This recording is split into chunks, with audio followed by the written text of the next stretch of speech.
Welcome to my Asshole Podcast. Let's get into it.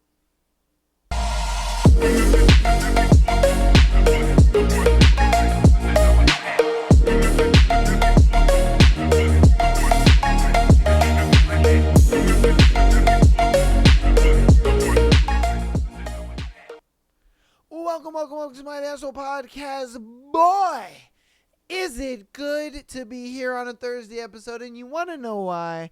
Because we have a brand new book for you guys. Obviously, you guys have seen it in the title. It is called Beautiful Venom. It is a book that was recommended by one of you lovely supporters out there. Actually, the second book was recommended to me, but I looked at it like I don't want to do the second book without doing the first book. So we're going to do the first book, and then if the first book goes over well, we'll do the second book. So that's kind of how we're doing that. And you guys should recognize one of the voices, the lady that voiced Adeline in Haunting Adeline, Michelle Sparks. She is going to be the one that'll be voicing our heroine in this book as well. So I'm sure you guys will get a kick and enjoy that.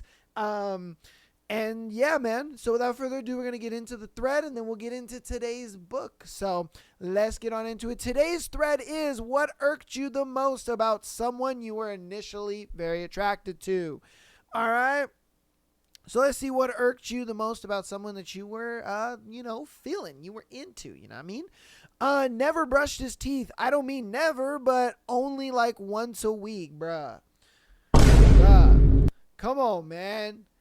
It's, you know what I've noticed is it's one of those things where, like, the smaller the details about yourself, the more a girl notices.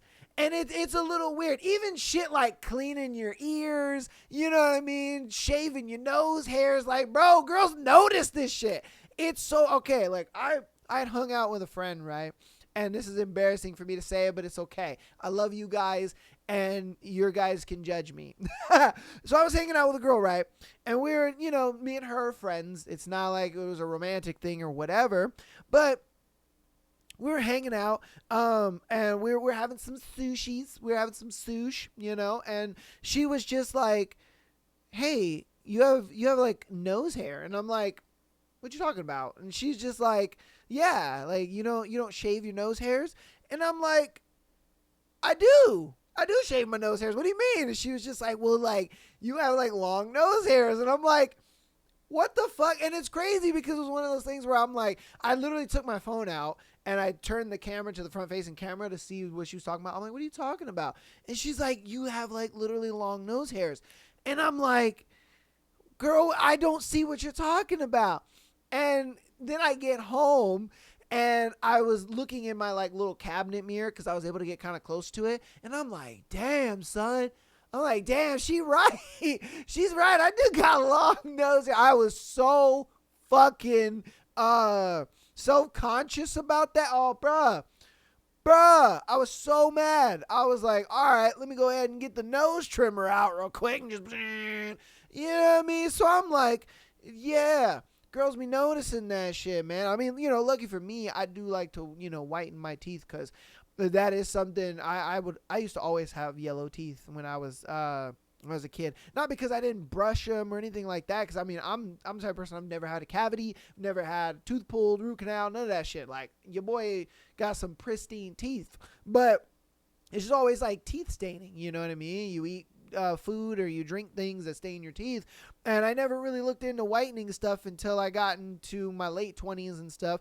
And I was just like kind of noticing that about myself. But it was one of those things where I'm just like, I thought I had all my bases covered. I was like, oh yeah, I'm out here looking beautiful, but she was just like, yeah, no. So yeah, man, that's something to think about, fellas. That's something to think about. Is like when you're out on a date with a girl, man, you gotta cover all the bases. Get the nose hairs, the ear hairs, do the eyebrows, do the I don't know, the chins, armpits. I have no idea, bro, because they'll notice. All right, on to our next one. What irked you the most about someone you were initially into? She smoked and then said, well, by the time I get cancer, they'll have found a cure for cancer. Bruh. No, they won't, bruh. No, no, they won't, bruh. You are so dumb. No, they won't. They are not going to ever find a cure for cancer. And you want to know why? They probably already have a cure for cancer. But it's big pharma, man. God damn it.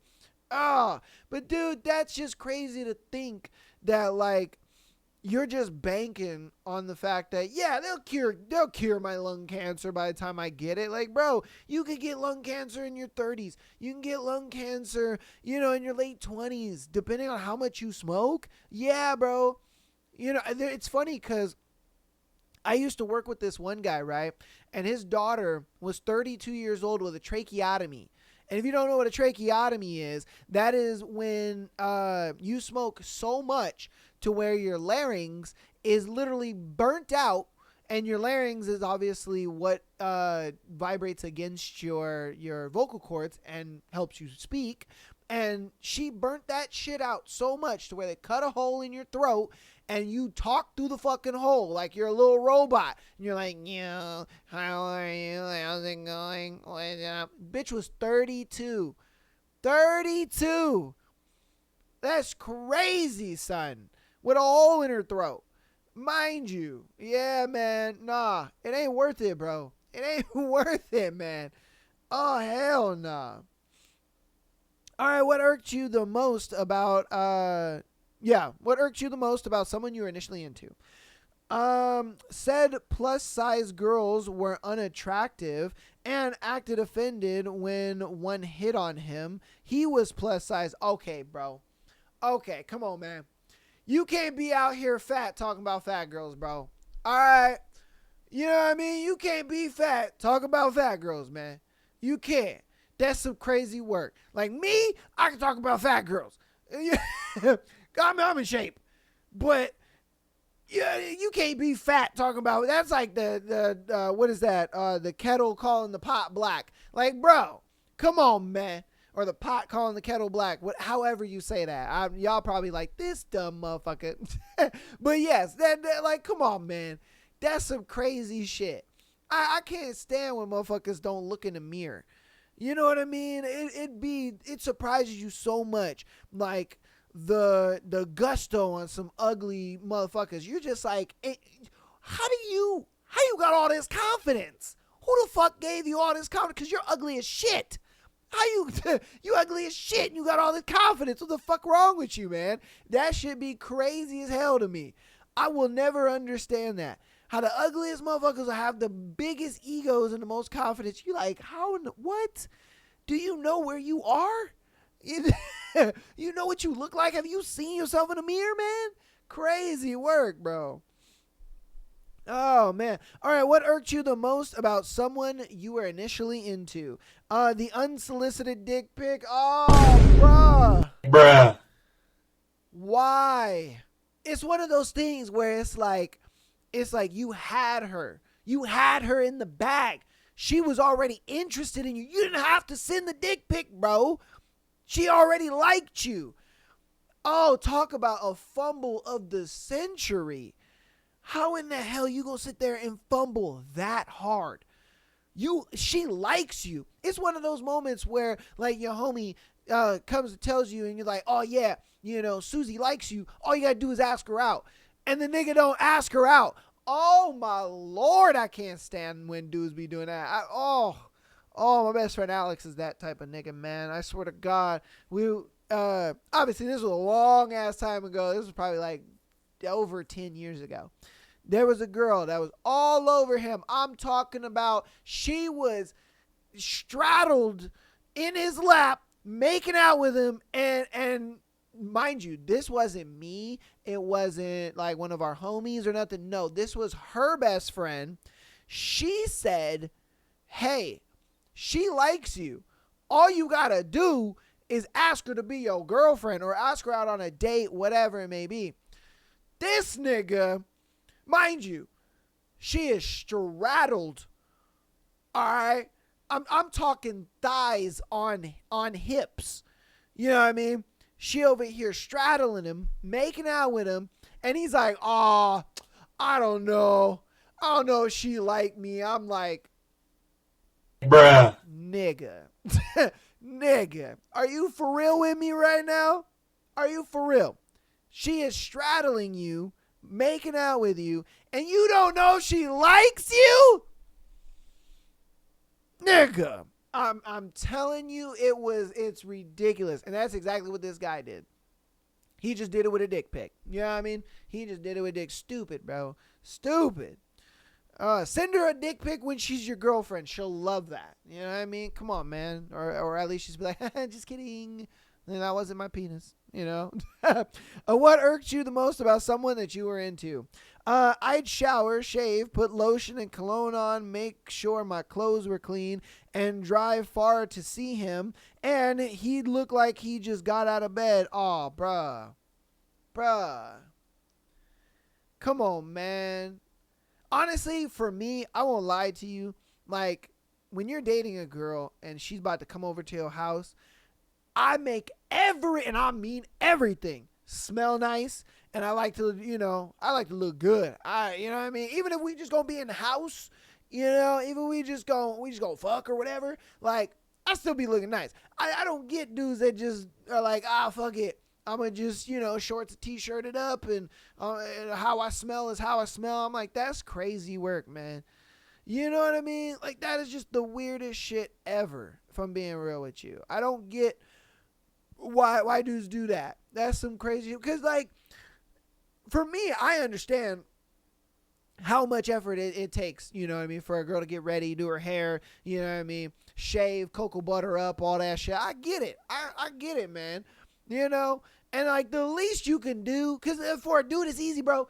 Go shower, put some clean drawers on, and put a nice shirt on and some jeans, bro. You're chilling. It's easy for you. You're good. Yeah, like, bro, you ain't got to do anything more than that. And I get why she mad. She's just like, nigga, that's all you had to do. Because women innately understand that. They look at it like, I know it doesn't take much for you to get ready. You could literally shower, throw some clean drawers on, a nice shirt and some jeans, and I would be happy with that. You know what I mean? I like to take it a little further. I like the little spritz and, I like to spray shit and stuff. So that way when she walk around, she just smells me constantly. She's like, ooh, oh, yeah. You know what I mean? Yeah. Crazy work. Motherfuckers out here fumbling the bag over not taking a shower and washing their ass. All right, what irked you the most about someone that you were into? When the charm wore off and I realized they didn't listen, only waited for their turn to talk. Bro, those people are annoying. Oh my God. It's one of those things where they'll ask you a question. They'll be like, oh, how was your day? And you're like, oh yeah, my day was, this, that, and the third. And then all of a sudden, they won't ask you any follow-up questions of what you just said. They will just instantly go off on some other thing. Oh, so like I made this pasta yesterday, and you're like, huh? What? I don't remember us talking about this. All of us. Wait, what? Because when you think of a conversation, okay, for my normal people out there, we think of a conversation. Oh, hi, how was your day? Oh, I did this, and that. Oh, okay, you would ask something relevant to what they did. You'd be like, oh, why'd you do that? Or what happened to when you did that? Or whatever the case may be. You're asking a follow-up question regarding something that they mentioned in response to you asking, how was your day? But if they just go off on some random ass tangent about something else, it's like, nigga, were you even listening, or were you just kind of, or they'll sit there and they'll be the, yeah. They'll be that type of person. Yeah. Yeah. And you're like, bro, and that's how the awkward silence starts. Because, like, what are you going to say to a motherfucker that's just sitting there? Yeah. You know what I mean? Like, what are you going to say to that? Bro, those kind of people they irk my soul. Oh, those kind of women irk my soul. I ain't going to lie to you. Now, a lot of dudes, I'm sure, do that dumb shit. Because dudes don't listen for shit. But when in the rare times when women do that, oh my God, that irks my soul, bruh. They'll just be like, yeah, yeah. And then it's just quiet. I'm like, no? Okay. All right then. Fuck me. You know what I mean? Like, whatever is what it is. Like, bro, I can't stand that, man. It's like a conversation is between two people, not just one person talking to themselves. Man. What irked you the most about someone that you were into? They became extremely distant when I showed them I cared for them. Yeah, yeah. And then it's one of those things like once you pull away, then they start, showing, uh, like showing that they care and shit like that. I hate that, man. That happens to me so many times. It's stupid. I'll sit there and, I'll be interested in a girl, whatever, and we'll be doing our thing, and I'll show that I have interest, whether it's starting conversations, keeping conversations going, talking to her, setting up plans, hanging out, stuff like that, and then I just get the vibe. I'm like, oh, you just don't seem like you're into me. It is what it is. I'm not every girl's cup of tea. It's cool. I decide to move on, and all of a sudden, she just decides, oh, wait, hold on. I want to, let's do this. Oh, let's hang out. Oh, my God. Starting conversation. I'm like, bitch, you never text me first. It's 5 a.m. What are you talking about? You over here 5 a.m. and you out here texting me good morning and shit. Bitch, please. What? Good morning. I digress. But I'm just saying, I hate that so much. It's like that situation where, you're into them, but they're not into you. And then once you're not into them, then they're into you. I can't stand that. And I know you guys have gone through some shit like that. And I know there are people, right now, in their cars or in their homes or wherever you're listening to this. And you're just like, dog, she just wasn't that into you. And obviously she came back because, she don't want to lose the attention and all that. I get that. I do. But I ain't going to lie to you. There were some times where I would sit there, you know what I mean? I'd put in the effort for a girl, and then I realized, she ain't into me, pull away, and then all of a sudden she's doing her thing, and I'm thinking, what? We working out now? This is working? This is what we doing? You know what I mean? Yeah, you kind of fall in that trap without realizing it, because like I said, she'll sit here and text you 5 a.m, talking about good morning, and you like, bitch, what? Bitch, please. Good morning. You still gonna send that text. It's not like you're not. You're like, come on, bruh. You gonna still send that motherfucking text. Don't sit here and tell me through the internet, that you not. You're gonna get the fuck out of my face. All right? Get out of my digital face. There ain't no way. You gonna still be like, good morning. Like, get the fuck out of it. I know I did. All right. What irks you the most about someone that you were into? How rude she was to servers at restaurants. She was so beautiful. Didn't matter. That was an instant turn off. 100%. I have yet to get the girl that is like, horrible to staff and all that kind of stuff. Thank Jeebus. You know what I mean? Thank a Jeeba Christ that I have not met one of those girls, because, bro, I ain't gonna lie to you. I've seen those kind of girls. They're insufferable. Insufferable. And then on top of that, you're just embarrassed. I've seen a lot of guys do that. I remember there was one time this wasn't in high school, this was in college, but I was on a double date. You know what I mean? And I got set up on this double date. It was what it was. I was kind of pretty much, me and my date, we were on a blind date while they kind of knew each other. But it was a thing where he wanted to get with this girl, and she would only go on the date if her friend would go, and that he brings a friend, this and that. So I was doing the homie a solid, but she was cute, and I was like, oh, that's cool. For some reason, okay, we get to the restaurant, we're having a good time, everything is chilling, copacetic, and then I'm, talking to my date, whatever, and I'm just like, oh, what are you looking at? What are you thinking of getting? I'm thinking about getting this. And she was like, I was looking at the same thing, and I was like, you know what? I mean, we can get something to share if you're not really that hungry or whatever. And I'm just making small talk. Waiter finally comes, and I'm like, all right, cool. I get what he was trying to do, but he went about it completely wrong, and I'll tell you what he was trying to do. So The waiter comes around, right? He's on our side of the table, and I'm like, cool, I'm going to get this. I ordered, then my date orders. She's like, I'm going to get this. Now, the girl that my homie's trying to get into or trying to get at, she was just about to say what she wanted, but then he goes and he's just like, no, hold on. I'm going to want this, and then she's going to want that, but she doesn't want it with something. There was something that she didn't want on it. And he was like, if it's on there, then I'm not tipping you. And I'm like everybody looking at him like he ran over a dog. And I'm just like, bro, that was unnecessary. But we let it slide. It was what it was. Like, bro, you know what I mean? Like, it was unnecessary. So again, we let it go. We're talking, doing our thing. It is what it is, blah, blah, blah. And so then all the food comes, whatever.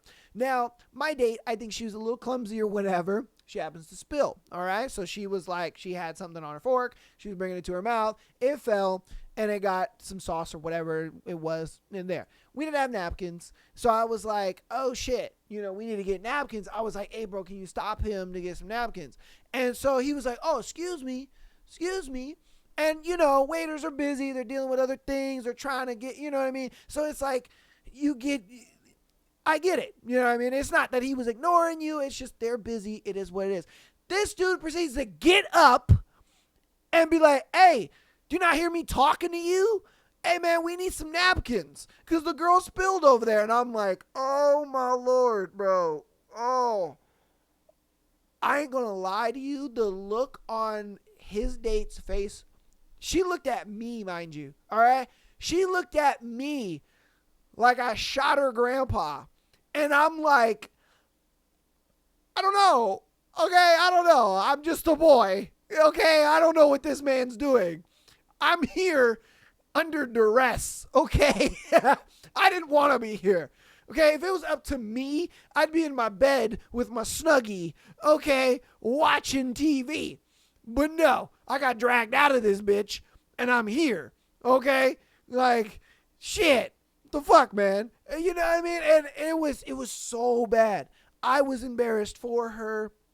It was all bad. Like I said, I've never experienced, a woman being rude to the waiter and stuff like that, but I have experienced a dude being rude, and I get it, man. That shit is embarrassing. To have a motherfucker get out his chair and be like, hey, you not hear me? I'm talking to you. Da, da, da. Like, it was already weird and awkward because he tried to order for her. And like I said, I get what you were trying to do, but she was already kind of like in mid-order.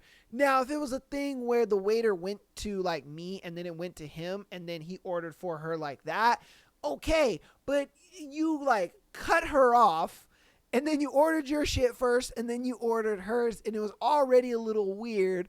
And then you go and do that. Yeah, needless to say, I had to drive both of them home because she didn't want to be in the car with him. So I was like, eh.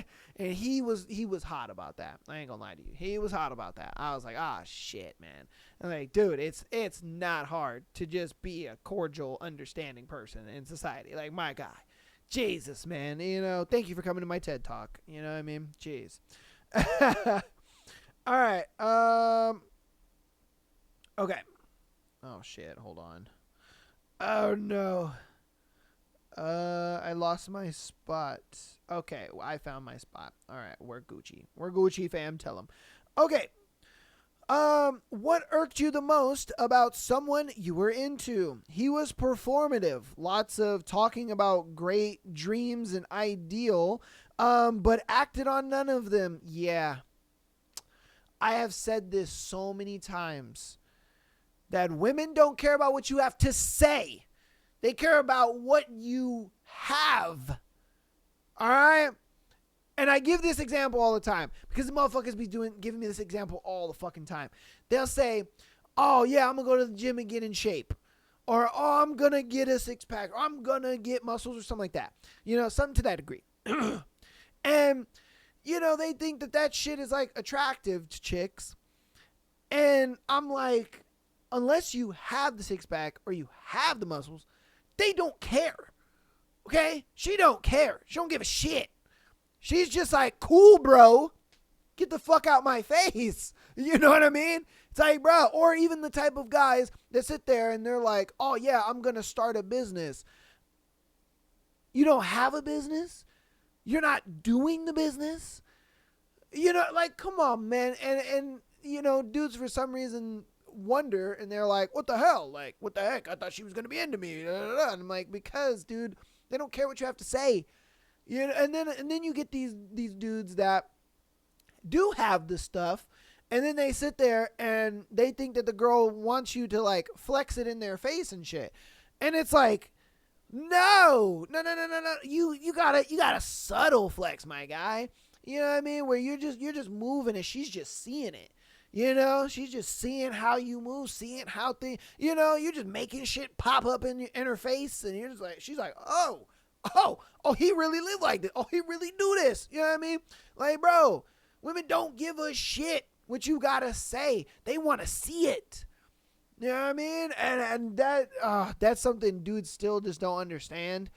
It's crazy to me. And me, I'm more of a like really reserved kind of dude. So it's like, it takes a while for a girl to kind of see my lifestyle or see, you know, what I can do, if you will, or what I can bring to the table, in air quotations, as they say, because I'm a more reserved kind of guy. But it's one of those things that dudes that are a little more flashy and they are a little more out there and stuff like that. My thing, I'm like, bro, you just show her in subtle ways and subtle movements. Girls like that a lot better.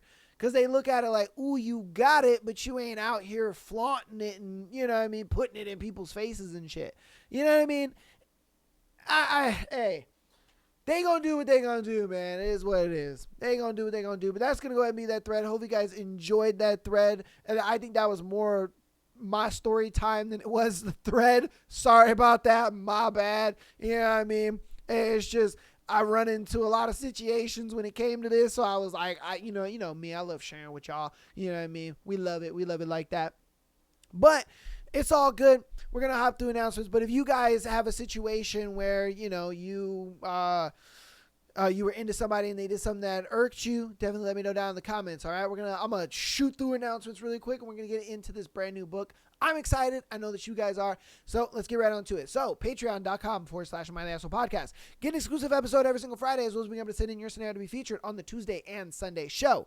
Audio listeners, thank you guys so much for all the support. I appreciate you guys so very much. You guys downloading the episodes and all that kind of stuff shows me you guys keep coming back every week, enjoying the content that we got over here, and I really do appreciate that. So thank you so much. Rate us 5 stars on your preferred platform. If you guys want to help out even more, go ahead and follow us on Instagram, TikTok, as well as subscribing on YouTube. All of that is for free, and it helps out a lot. Before we get into this episode, though, I do want to put a bit of a disclaimer. When we did Lights Out was not able to be uploaded on YouTube due to just copyright issues and stuff like that. But I was able to upload it on Spotify for everybody. And so if you are looking for the rest of Lights Out, it is all on Spotify. I do have a playlist down in the description for that as well. I will be making a playlist for Beautiful Venom. So if this episode gets cut short or anything like that, and the book is not uploaded on this episode, it will be on Spotify, okay? That is where you'll be able to find it. I'll make sure to have a playlist for it. I'll make sure to have links and all that kind of stuff.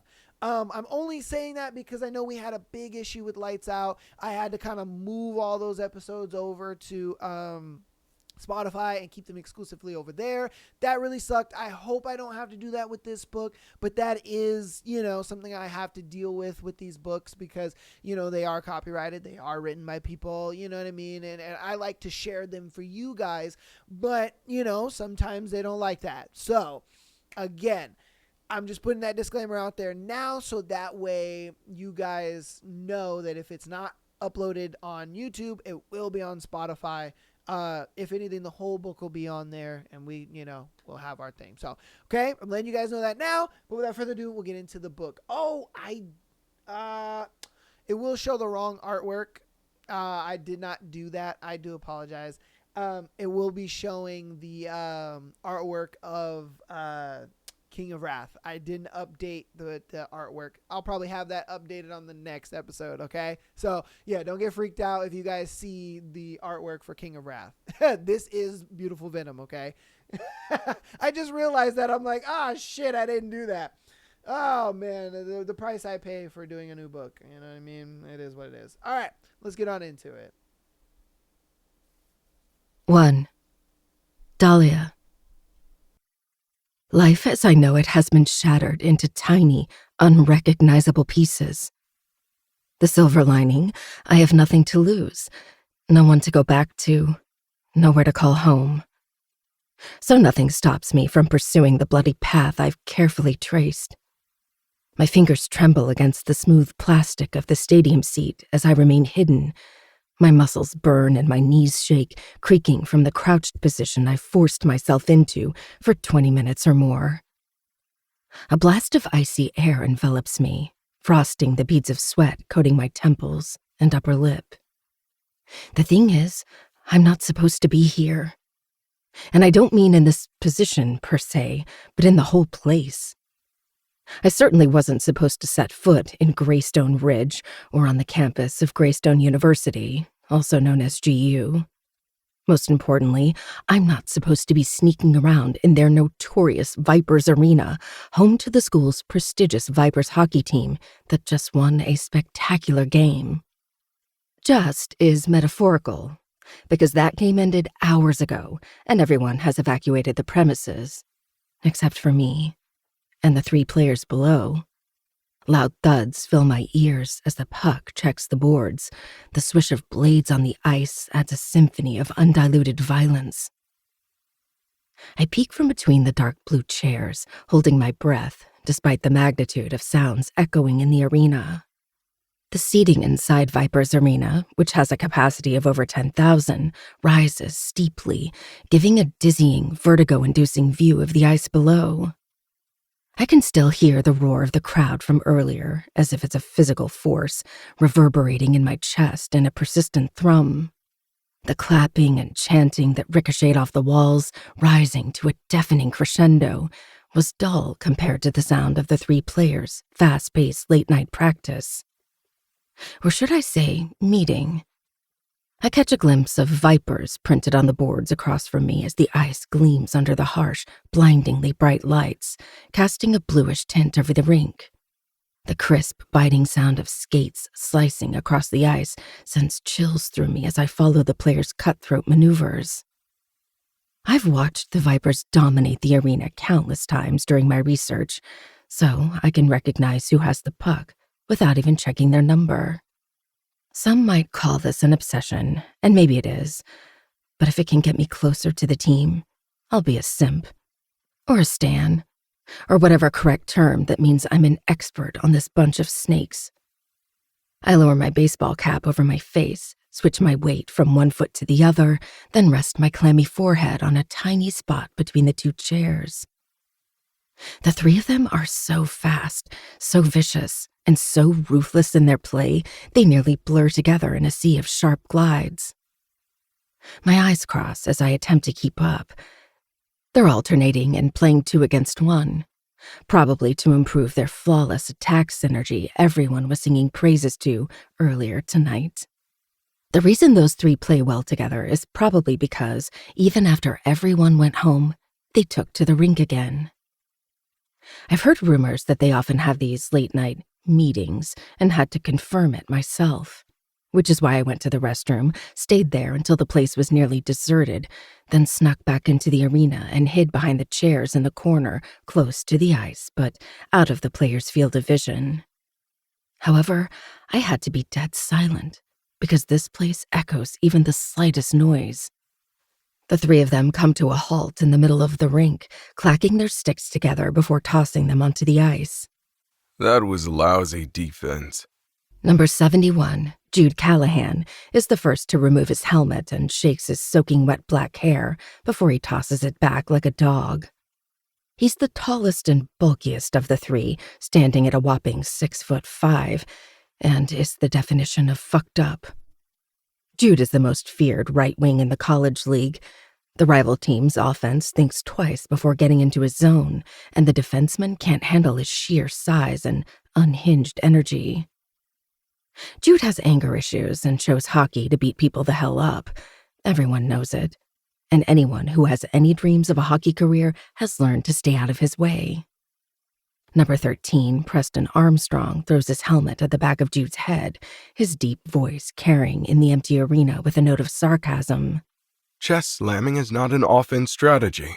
You would have been penalized for that, as always. Don't be a liability. Preston is often labeled as the league's prince, probably because of his gorgeously attractive face, always styled sandy blonde hair, and Caribbean green eyes.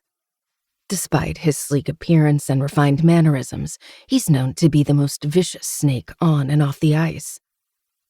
His appearance is just another tool he uses to achieve his goals, whatever those are. In spite of my extensive research on Preston, I'm still in the dark about his true personality, and I doubt his teammates have a clue about what he's truly capable of.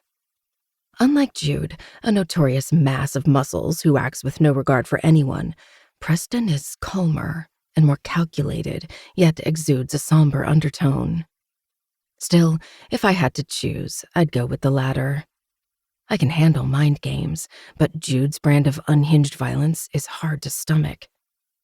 As if on cue, Jude slams his body against Preston's with so much power, they both crash into the boards with a loud thud. I hold in a gasp when Jude sits on top of Preston as if he's a chair. What was that, Dick? Preston's head bumps against the boards, and despite his lack of a helmet, I hear the echoing thump in my chest. They clutch each other by the collar, and Jude attempts to pick Preston up, probably to throw him across the rink, Neanderthal style. Preston, while not as bulky or as tall as Jude, is still 6'3" and manages to maneuver Jude's brute force and flip, then smash him against the ice before jamming an elbow to his throat. 13 wears a smile as he speaks close to 71's face. I said, you're a liability, Dick. Learn to control your animal strength. It's okay to look like one, but acting the part is too much, don't you think? I take it back.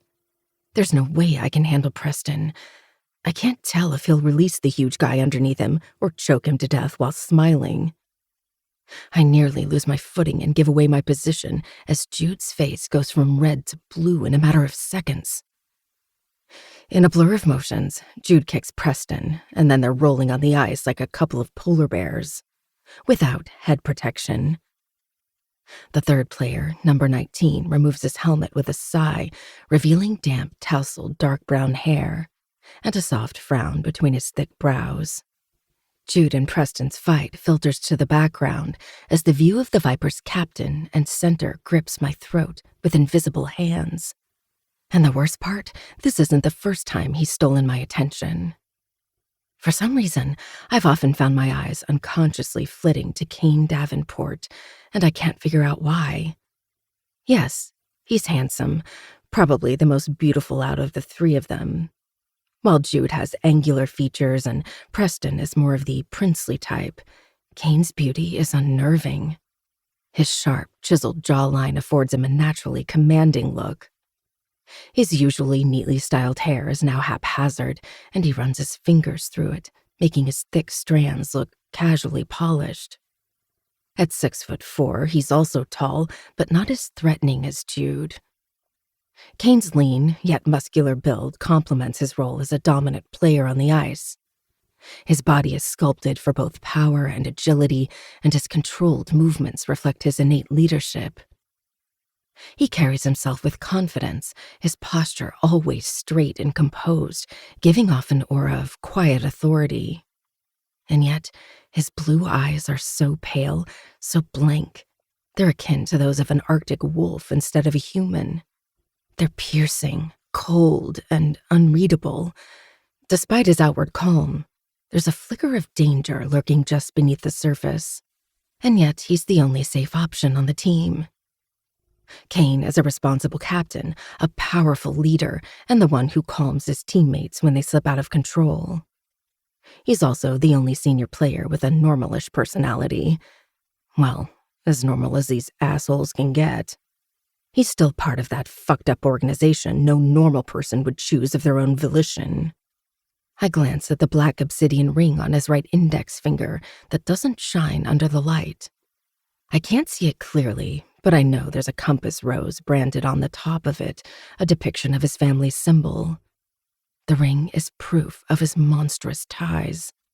He skates to the other two and forcibly breaks up the fight by shoving his body between theirs.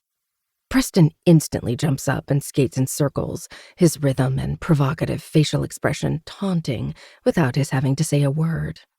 Jude fights against Kane's hold, and his strength and thirst for violence form an invisible halo around him, eliciting goosebumps on my skin. Enough. Kane pushes him, and while the movement looks relaxed, it actually isn't. There's no way he'd be able to shove away a bear-like man if that were the case. That's the thing about Kane. He somehow manages to make things look effortless when they're far from it. Is that all you got, big man? Preston tilts his head to the side and pouts at Jude, mimicking an innocent kid. I'm disappointed. Jude dashes toward him. You fucking...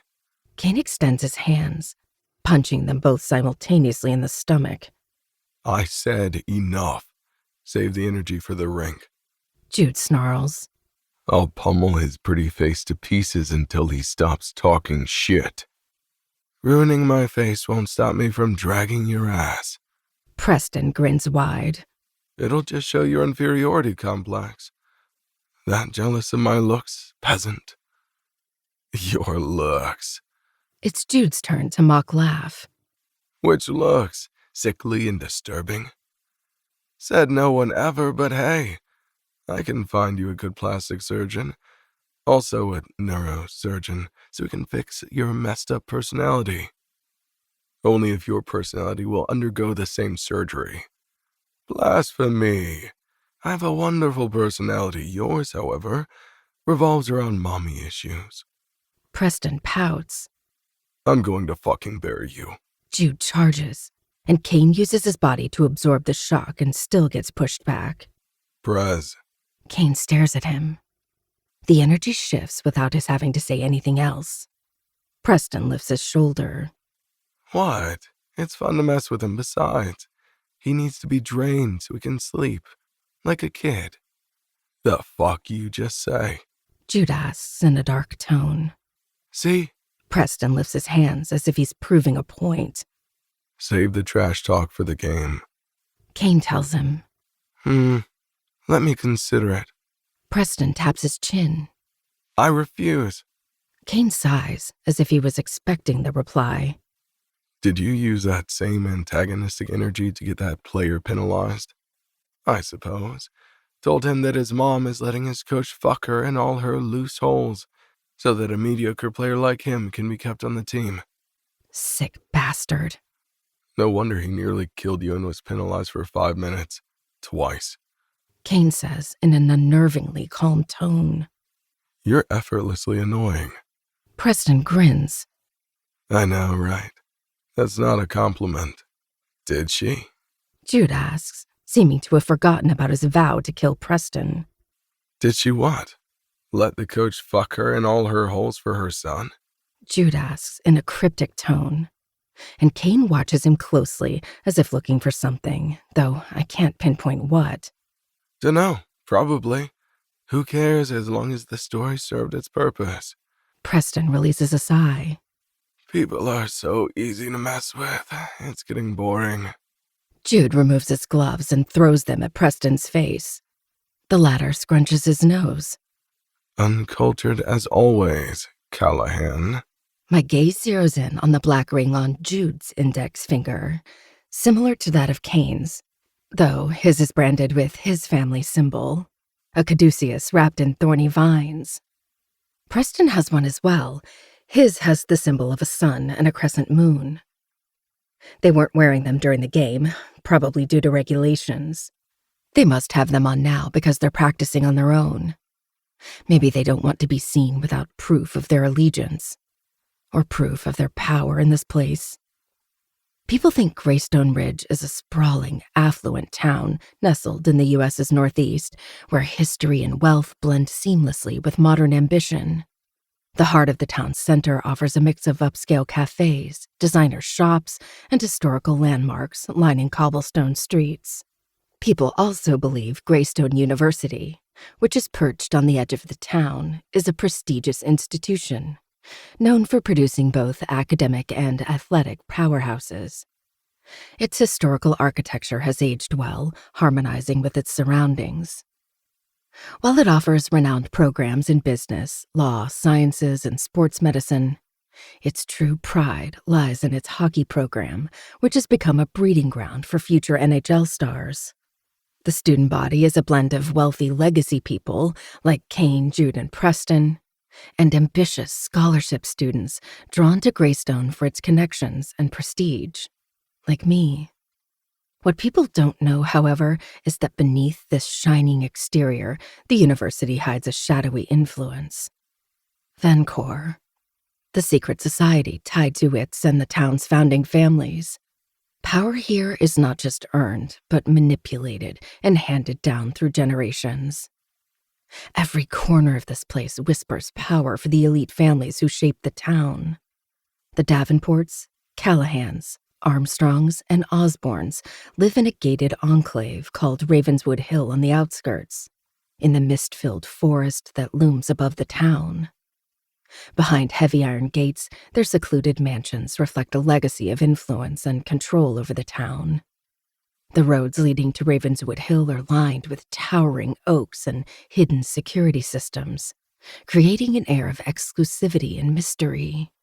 The hill has always been off-limits to outsiders, which is why I have to approach these three at college instead. Or more like one.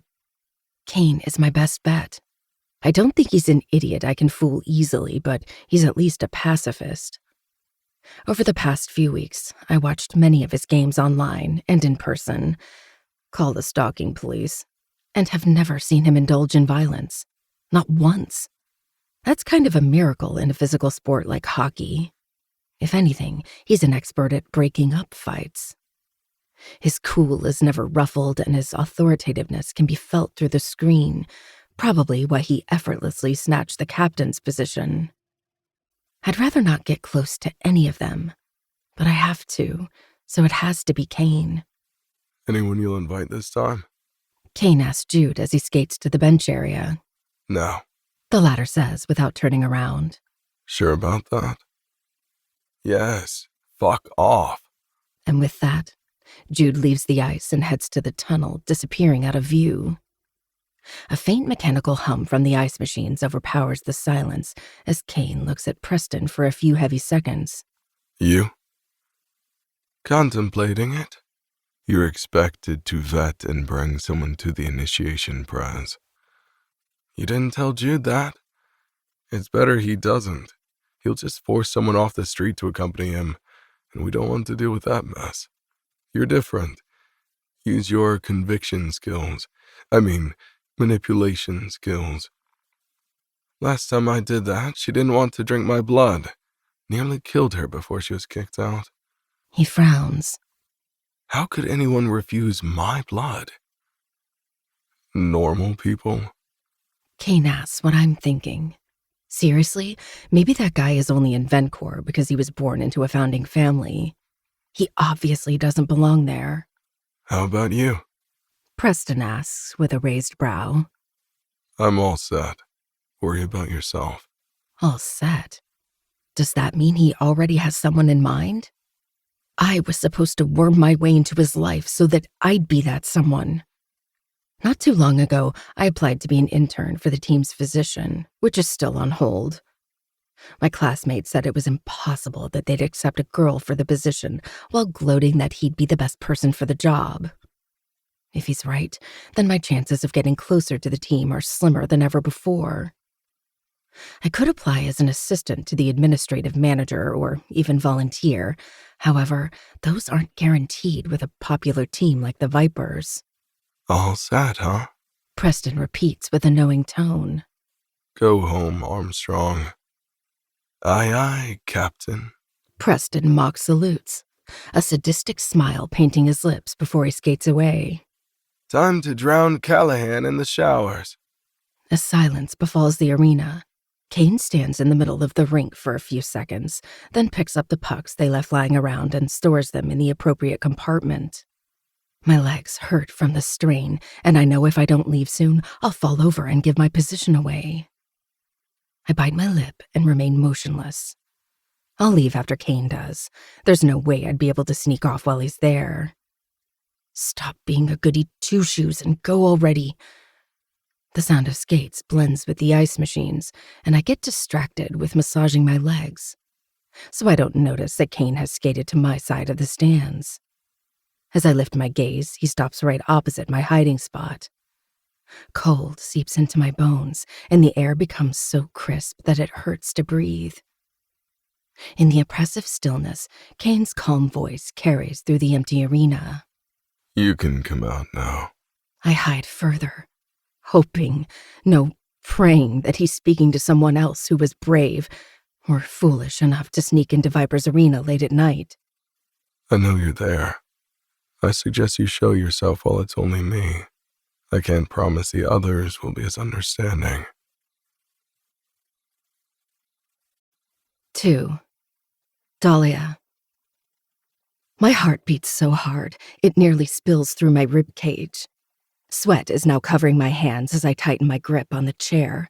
No amount of icy air could extinguish the fire that erupts at the bottom of my belly. Kane's words echo in my chest instead of my head, and I stop breathing altogether. Yes, I intended to meet him officially, but not like this. I was working on multiple plans to make it natural and believable. Catching me in one of my snooping sessions is neither of the above. Maybe if I make a run for it, I'll be able to get out of here. Am I that scary? I promise I don't bite. The note of amusement in his tone breaks the flow of my thoughts. God, why the hell does this man's deep, gravelly voice sound like it's out of my darkest, most delicious dreams? He sounds relaxed, inviting even.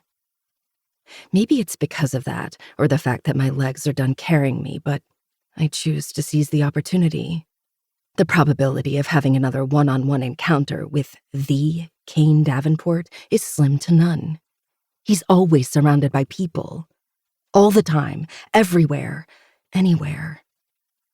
He's the magnetic field people find themselves pulled toward. I'm the people. People are me. With a sharp exhale, I slowly stand. My knees burn and my legs feel numb. In a swift movement, I remove my baseball cap and pat my hair into submission until the long, wavy brown strands smoothly settle beneath my breasts. My sister Violet told me first impressions matter the most, and I hate that I'm not dolled up for the meeting I've been planning for weeks. But I did put some makeup on earlier tonight, and I'm wearing flattering jeans that mold to my curves, and a beige top that contrasts nicely against my deep olive-toned skin. Sure, I could look better, but I can also work with this. This will either make or break my plan. After sucking in a deep breath, I look down, and I'd almost forgotten how effortlessly gorgeous Kane is. Almost. He leans against the boards, arms crossed, stick hanging from his hand, looking both unsettling and nonchalant. The opposing impressions he gives off are jarring, and force goosebumps to surface on my skin. The dark blue hockey gear adds a sense of foreboding to his already intimidating physique.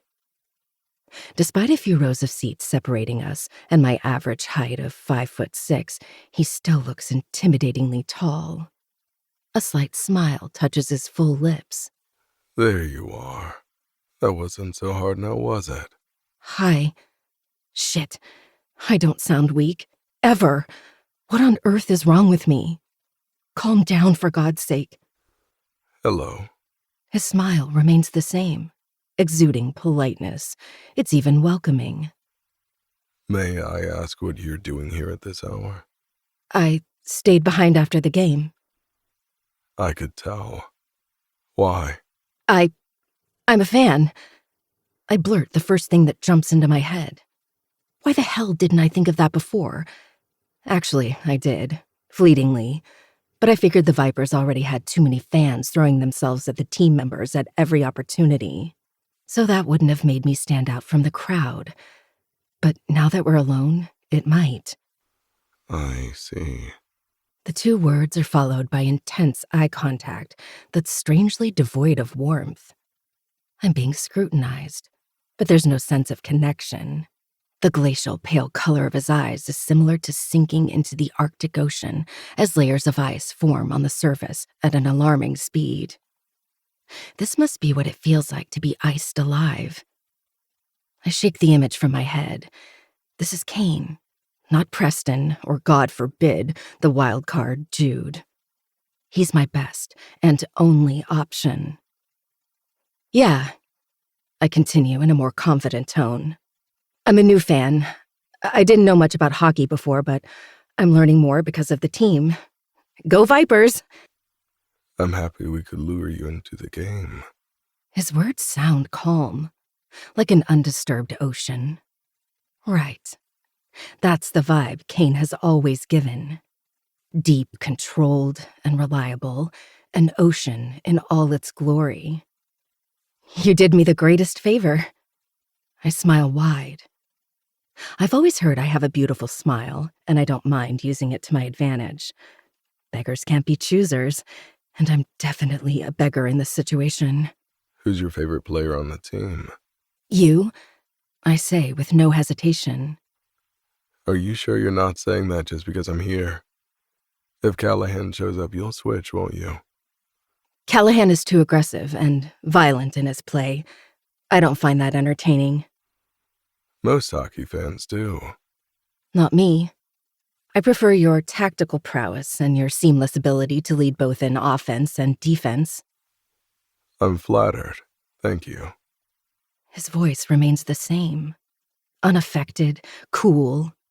He certainly doesn't sound flattered, or maybe he's been praised so many times before that his responses have become mechanical. No, thank you for taking the time to talk to me. It's hard to run into you on campus, so this means so much to me. Gag. I'm not used to praising strangers this extensively. I'm starting to cringe. Anything for a fan. If you want an autograph, all you have to do is come closer. I truly don't bite.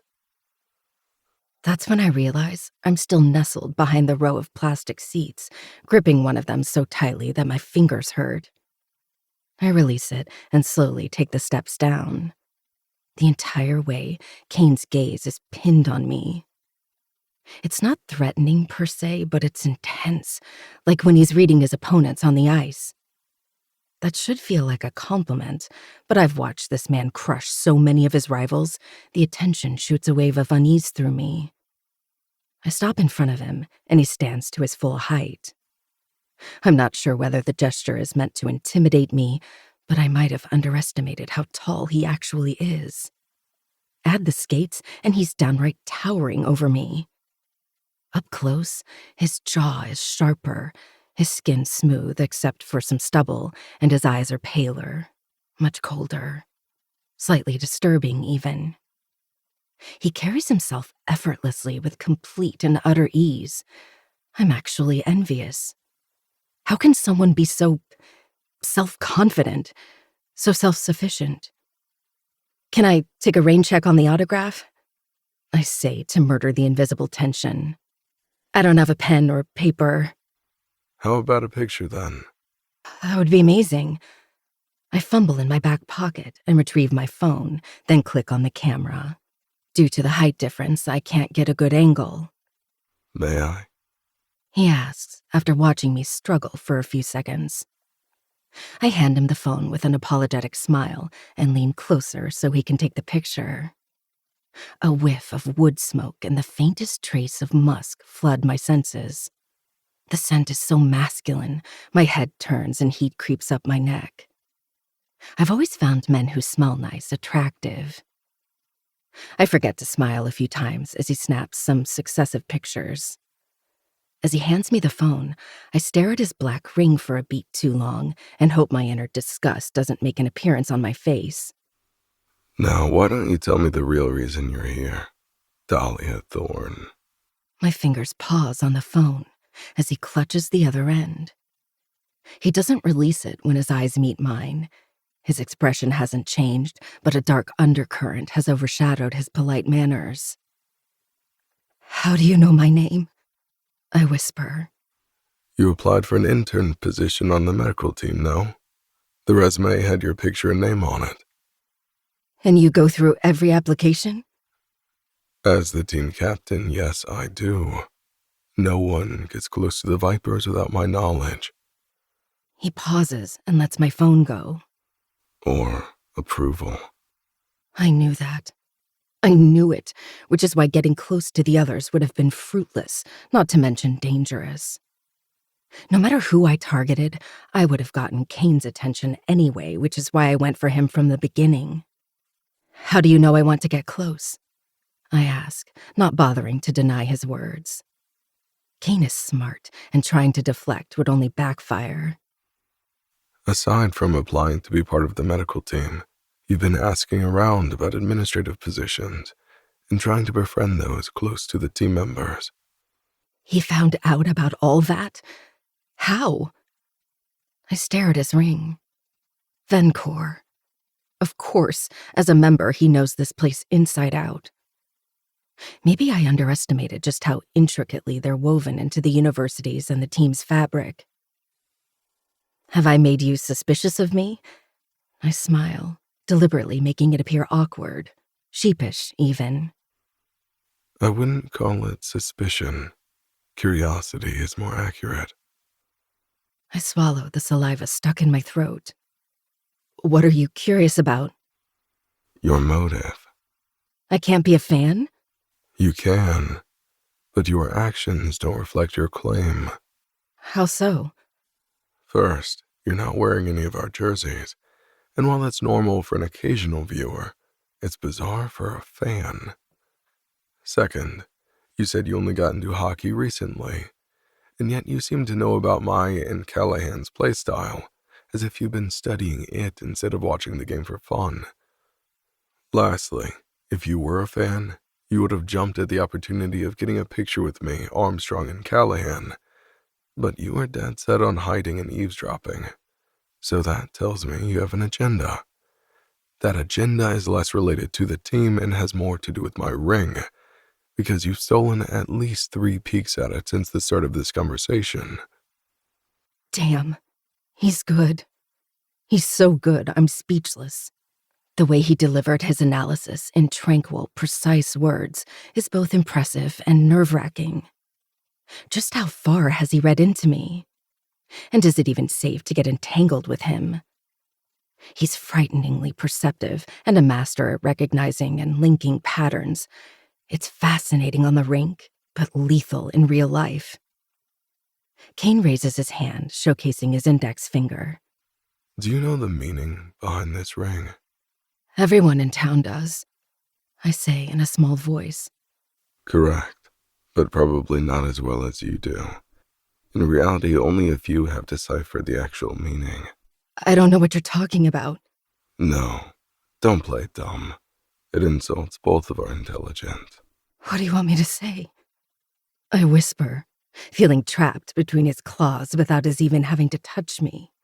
What does this ring mean, Dahlia? I don't know. We're done here. He spins around and starts skating away. I panic, my breathing coming in a chopped rhythm, and I draw endless circles on my thumb with my index finger. I just know that if he leaves, he'll never give me the time of day again. He seemed disappointed by my reply. He was fully aware I was lying, and instead of calling me out, he just chose to put an end to the conversation. Wait! It means you're a senior Vencor member. He comes to a halt a small distance away and slowly turns around. His expression is its usual brand of calm and distant. What other ranks exist? Trial, member, senior, and founder. I say slowly, revealing I'm more entrenched than anyone should be. I've completely put my cards on the table now, and it's his decision whether to flip them over or let me play. I could have lied and denied it, but Kane proved he has zero tolerance for bullshit. The low timbre of his voice fills the air. And how did a college student such as myself get a very high senior position? Because you are I am. biologically related to a founding family. True and false. I went through the ranks like everyone else. I just started early. Oh, I didn't know that. I thought he, Jude, and Preston had gotten access solely because of familial ties. How early? I ask. Early. He speaks the single word with enough command to ward off any further questions. Now why don't you tell me the reason you're so well versed in Vincor when you were born in Maine and grew up in New Jersey, Dahlia? I swallow hard.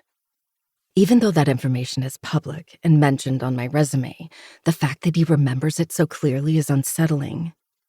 You know I'm on a scholarship, right? I start in a composed tone. Yes, and? If you've done your research, then you must know I receive grants. I was born to a poor fisherman and seamstress in a little coastal town in Maine, but I don't remember much of that life, because my parents died when I was 6. But I do recall that Mom fixed the same dress at least 5 or 6 times instead of getting me a new one. I remember never having enough food to quiet the hunger in my stomach. The situation didn't change when I was thrown into the system and moved from one abusive home to another. Kids like us don't get nice things. Some of us become druggies, others sell their bodies, and many die in freak accidents. Nobody cares about the nameless corpse by the side of the road. We're just statistics that feed the machine.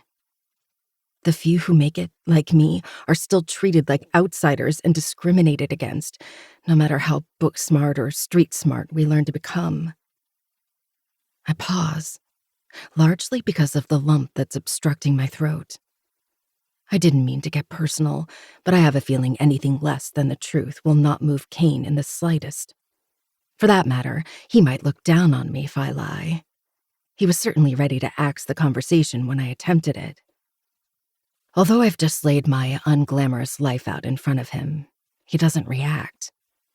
There's not even a tick in his monk-like expression. He doesn't appear to be calculating whether or not I'm telling the truth. And? Is all he says, prompting me for more, sliding ghostly hands through my brain as if he wants to pick it apart piece by piece. And I'm tired of being on the outside. For once, I want to be on the inside. I want to wake up in the morning and not worry about how to survive for one more day. I heard Vencor can help with that. That if I become a member, my future will be guaranteed, like it has been for countless politicians, businessmen, and even ex-presidents. I want to be part of the powerful instead of the weak. And you thought the best way to do that would be to get close to the hockey team, where 3 players are seniors and a few others are members, and have one of the seniors invite you to the upcoming initiation. Not a question, but I still say, yeah. You thought right. I'll make your wish come true. My lips part. Did Kane just agree to help me without my having to resort to all the diabolical plans I had prepared? What? Why? Does he perhaps pity me? Honestly, I don't care. I'll be the most pitiful puppy if that gets me in. I have no time to focus on my pride in situations like this. Really? I ask, still not believing my ears. Yes. I already had someone else in mind for the initiation, but I'll take you instead. A shiver goes through me when he says, I'll take you instead. Even though his tone doesn't change, there's a strange shift in his expression. A smile curves his lips, and I stop and stare. Am I supposed to find him this gorgeous? It soon disappears as his mechanical tone fills the air. Fair warning.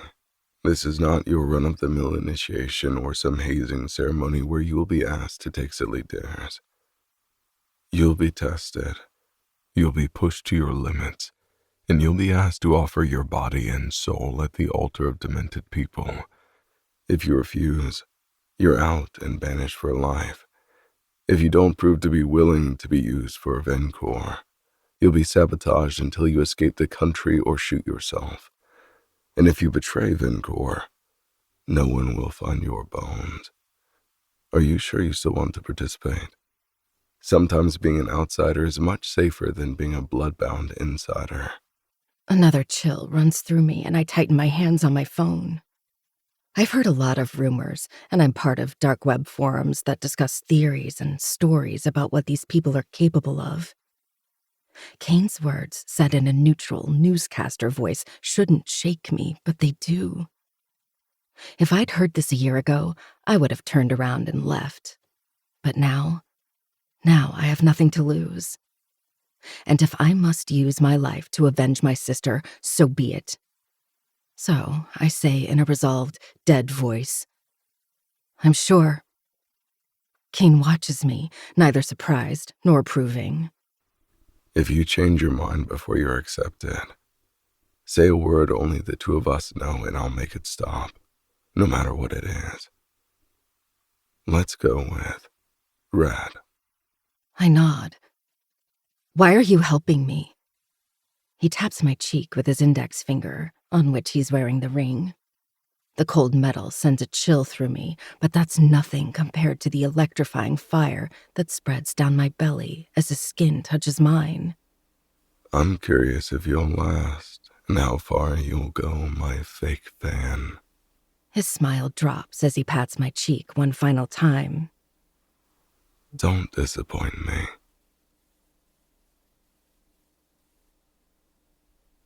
All right.